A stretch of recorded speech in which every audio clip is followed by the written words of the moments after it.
कभी कभी चरण पखारो, आरती करो।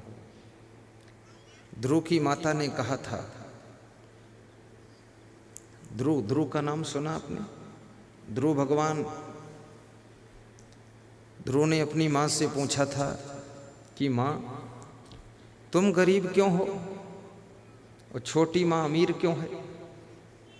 तुम झोपड़ी में क्यों रहती हो, छोटी माँ महल में क्यों रहती है? तुमको राजा मिलते क्यों नहीं है और छोटी माँ को राजा प्रेम बहुत करते, तुमसे क्यों नहीं करते? ध्रुव की माँ ने कहा कि बेटा, सपने दान दीन कछु नहीं, जो कछु लिखा ललाट में सो होवे परिणाम, चाहे परे घर रंग के चाहे महीपति धाम। मेरा भाग्य ही फूटा हुआ है, मैंने स्वप्न में कभी दान नहीं दिया। ध्रुव ने कहा, क्या माता जी स्वप्न में भी दान दिया जाता है? बोले हाँ बेटा, स्वप्न में भी दान दिया जाता है। स्वप्न में सब काम होते। कितने लोग स्वप्न में शादी भी कर लेते, कितने लोग सपने में मारपीट भी करते, कितने लोग सपने में चोरी भी करते हैं, कितने लोग सपने में किसी की हत्या भी करते हैं, कितने लोग सपने में रोते भी बहुत हैं, कितने लोग सपने में रसमलाई खाते हैं, वहाँ कुछ नहीं पर रसमलाई खा रहे। कितने लोग सपने में सत्संग समागम कराते हैं, उनको दिखता है कि पंडाल लगा है, गुरुजी आ गए, प्रवचन चल रहा है, पोस्टर चिपके हुए, झंडियाँ लगी हैं, स्वागत द्वार बनी हुई है, सब स्वप्न में हो रहा है और उसका आनंद भी उनके मन को मिल रहा है। स्वप्न का भी फल होता है। तुम यदि शेर का सपना देखो तो आपको स्वप्न का शेर भी भयभीत करेगा, डर लगेगा। स्वप्न का शेर तो झूठा है, लेकिन स्वप्न के शेर के भय से जो पसीना निकला है, घबराहट हुई है, वो घबराहट और पसीना सच्चा निकला है।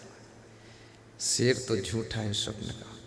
स्वप्न में जो सत्संग तुमने करवाया है, वो पंडाल वहां नहीं लगा है, लेकिन वह सत्संग कराने की जो प्रसन्नता आपको प्राप्त हुई है, वो तो सच्ची है। पंडाल झूठा है सपने का, पर आपको जो सत्संग की प्रसन्नता प्राप्त हुई है, वो सच में प्राप्त हुई है। इसलिए सपने भी अच्छे देखना चाहिए, उठ पटांग सपने मत देखो। ध्रुव की माँ कहती है, मैंने स्वप्न में भी दान नहीं दिया कुछ, इसलिए मेरी ये दशा हुई है। अभी यहाँ पर श्रीमती आशा सिंह प्रणाम करने बॉम्बे वाले आए, उनके साथ में 2 कर्मचारी आए थे मिलिट्री से। उनका भतीजा मिलिट्री में डिप्टी कमांडेंट है, उसी के यहाँ बंगले में ठहरे हुए, व्यवस्था उसने किया है। यहाँ से 20 किलोमीटर दूर होगा, तो वहाँ से वो 2 कर्मचारी और गाड़ी भेजता है कि जाओ सत्संग सुन। तो मैं देख रहा था, यहाँ प्रणाम किया उन्होंने, तो उन्होंने कुछ दान किया। तो जो 2 कर्मचारी साथ में थे, उनके पास कुछ था कि नहीं था, तो वे बेचारे ऐसे ही नमस्कार कर दिया। तो श्रीमती आशा सिंह ने उनको 100-100 रुपये दिए कि अरे तुम भी दान करो, खाली नमस्कार करते हो, खाली में क्या मिलने वाला। दूसरे के हाथों से दान करने से भी बहुत पुण्य होता है, याद रखना इस बात को। क्योंकि कभी कभी दूसरे का मन होता मैं भी दान करूं, लेकिन उसके पास धन नहीं होता, और तुमने उसके मन को रख लिया और उसके हाथों से देकर पैसे करा दिया, इससे भी बहुत बड़ा पुण्य होता है। उसका मन भी गदगद हो जाता है। उसको तो पुण्य मिलता ही है, पर आपको 10 गुना ज़्यादा मिलता है, क्योंकि आप दान करने वाले के भी ऊपर हैं, क्योंकि आपने उससे दान कराया है, अपने पुण्य को उसके हाथों से करा दिया। इसका मतलब आप बहुत उदार आत्मा हैं, आप महान हैं कि अपना पुण्य उसको दे रहे हैं, इसलिए तुम्हारा पुण्य और ज़्यादा बढ़ जाता है। ऐसे दान करने से भी पुण्य होता है। अन्नदान से भी बहुत बड़ा पुण्य होता है। मीठे वचन बोलने से भी पुण्य होता है। किसी को रास्ता बताने से भी बहुत पुण्य होता है।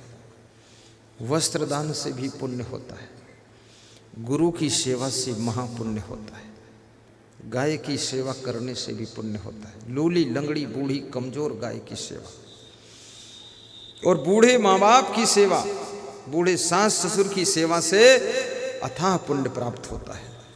क्योंकि याद रख, पशु पक्षी की सेवा आसान है, लेकिन अपने बूढ़े सास ससुर, बूढ़े दादा दादी, बूढ़े माता पिता की सेवा बहुत कठिन है। और ये सेवा यदि तुमने कर ली, कौन कर सकता है?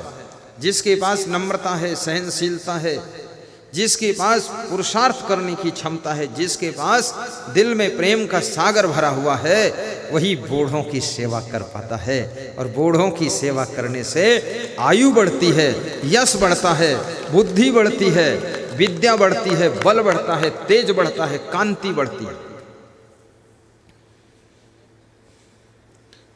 एक जज अपनी बूढ़ी मां को वृद्धाश्रम में छोड़ दिया। तो वृद्धाश्रम में जो एक चपरासी रहता था, उससे थोड़ा प्रेम कर लिया और चपरासी से कहा कि मेरी बूढ़ी माँ का तुम ध्यान रखना, जब हम आएंगे तुम्हें 100-200 रुपये दे दिया करेंगे। चपरासी खुद खुश हो गया। चपरासी ने कहा कि जज साहब, आपसे एक चीज पूछना चाहता हूं, क्या आप अपनी बूढ़ी माँ को यहाँ क्यों छोड़कर जा रहे हैं? जज ने कहा कि मेरी पत्नी मेरी माँ के साथ बहुत बदतमीजी का व्यवहार करती है, अपमान करती है, तंग करती है, भोजन नहीं देती है, धक्का मार देती है, इसलिए मैं वृद्धाश्रम में छोड़ रहा हूँ। जज साहब, आपकी पत्नी बदतमीजी का व्यवहार करती है तो आप अपने घर में न्याय क्यों नहीं करते? आप तो न्यायाधीश हैं। और जब आप अपने माँ और पत्नी के बीच में न्याय नहीं कर सकते हैं तो ये देशवासियों के साथ में आप न्याय क्या करोगे? जज को बात लग गई, दिल में छू गई कि सही कह रहा है। जज घर को आता है, 2 कागज लिखता है, एक कागज अपनी पत्नी को देता है। पत्नी जब पढ़ती है तो रोने लगती है। उस कागज में लिखा था कि आज से मैं तुमको तलाक देता हूँ और तुमसे दूर रहना चाहता हूँ। दूसरा कागज अपने बेटों को दिया, 2 बेटे थे, कि आज से ये पूरी प्रॉपर्टी तुम दोनों के नाम कर चुका हूँ, ये संभालो, और मैं इस घर में बदतमीज औरत के साथ रहना नहीं चाहता हूँ, मैं अपनी बूढ़ी माँ के साथ ही जिंदगी गुजार देना चाहता हूँ। तो सब रोने धोने लगे कि ये क्या हुआ? बोले ये न्यायाधीश ने न्याय किया है मैं जज हूँ, मैंने न्याय कर दिया सबने क्षमा मांगी और कहा कि बूढ़ी माँ को वापस घर ले आओ, अब ऐसी गलती हम नहीं करेंगे। जज तुरंत जाता है वृद्धाश्रम, अपनी माँ को वापस लौटा कर लाता है। उस दिन से माँ की खूब सेवा होने लगती है। तुम यदि अपनी सासू की सेवा करती हो, अपने माँ की सेवा तुम करते हो, बूढ़े बाप की सेवा करते हो, दादी दादा की सेवा करते हो, देखने में लगता है तुम उनकी सेवा कर रहे हो, नहीं, ये तुम अपनी सेवा करने के लिए समझ लो बैंक में डिपॉजिट कर रहे हो सेवा को। ये थोड़े दिन के बाद